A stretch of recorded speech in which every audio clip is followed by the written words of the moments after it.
Can I say something now? Madam Secretary, I'm going to say it again. You're a lot smarter than me. But my mama didn't raise a fool. And if she did, it was one of my brothers. And what you're doing, you know it and I know it. And all those people sitting behind you know it. We're spending $1.6 trillion more than we're taking in revenues. Is that right? That's correct. Okay. And we're filling the hole by borrowing money. Is that correct?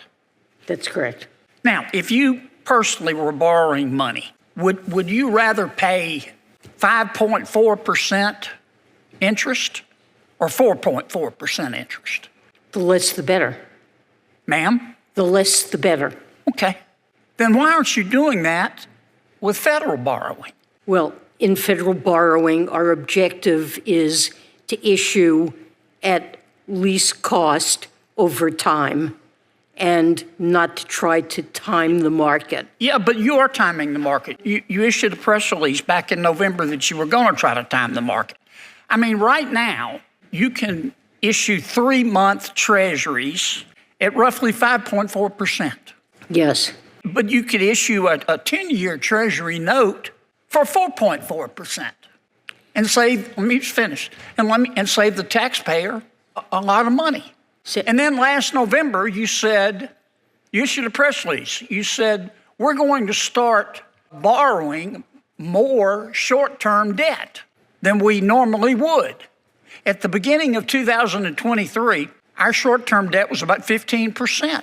And last November, you said, we're going to increase that. To about. And now it's about 23%. Correct. You're costing the taxpayers billions. Why are you doing that? When you issue 10-year bonds, you're locking in the 10-year rate over 10 years. And that 10-year rate, the reason that holders of 10-year Treasury bonds are willing to accept a 4.3, 4.4% yield is because when those same individuals could be investing at 5.4%. Madam Secretary. No, I'm sorry, I would like to. Madam Secretary, that's just, no offense. That's double talk. It isn't double talk because maybe it's my fault. Maybe it's my fault. Today, you can borrow for 10 years at 4.4%. Instead, you're choosing to borrow at 5.4%. Market participants believe that... That makes no sense. Market participants believe that short-term interest rates will come down, and they will come down to a level substantially so you are below trying to time the current 10-year rate. You are trying to time the market. And so, no, it isn't a question of timing the market. It's we issue across the curve in a regular and predictable way. No, and you, the reason you announced that last November, or I can show you the press release, where you said that we have decided to start issuing an inordinately large amount of short-term debt, didn't you? We did make an announcement and about it. And because of the inverted yield curve, that means that you're going to pay more in interest on short-term debt than, say, 10-year debt. Only for a short time. Now, that's a fact, okay? You can go check the numbers of Treasuries yesterday. First, that cost taxpayers a lot more money in interest. And number two, you're working at cross purposes with the Federal Reserve because what you're doing is stimulating the market. You're pumping money into the economy. And Jay Powell's over here beavering away, trying to reduce inflation. You're beavering away, trying to increase it by paying that we're doing an interest rate that is 100 basis points higher than you would have to pay.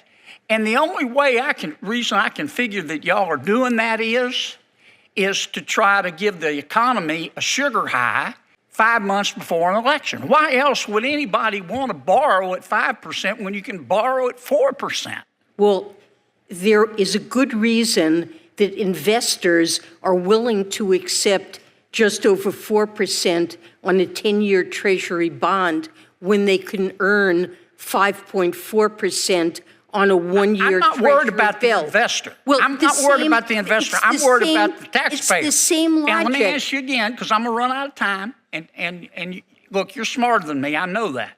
But I can grasp this concept. You're borrowing at 5% when you could borrow at 4% to deficit spend. If I borrow it, And if it I makes absolutely no sense to me why you I would am do sorry, that. if I borrow- other than the reason to try is- to artificially stimulate the economy if and I help Joe borrow Biden at get 4%, reelected. if I borrow at 4.5%, I'm locking in that cost over 10 years. but you just If said I you weren't borrow trying at to time the 5 market. Well, You are trying to time the market. it isn't trying to time the market because this is something that is a regular part of our policy. When short-term rates are high, it is and long-term rates are lower. The reason for that is that market participants expect short rates to go down, and they expect them to decline over 10 years to substantially under 4.5%. So even if we pay more this year than it would cost to borrow at a 10-year rate of 4.5%, the expected cost over the 10-year life of that borrowing can be the same or less than it would be if we issued a 10-year note. And Can I say something now? Madam Secretary, I'm going to say it again. You're a lot smarter than me. But my mama didn't raise a fool. And if she did, it was one of my brothers. And what you're doing, you know it and I know it. And all those people sitting behind you know it. You're paying 5% to borrow money when you could pay 4% to borrow money. You announced you were going to do that back in November 2023. You're working cross purposes with Jay Powell, who's we're trying. not working. The reason you're doing this is to try to give the economy a sugar high 5 months before an election. Now, you know that, and I know that. There's nothing about issuing short-term debt that creates a sugar I'm out of high time. for the My economy. chairman says I'm out of time. It's good to see you.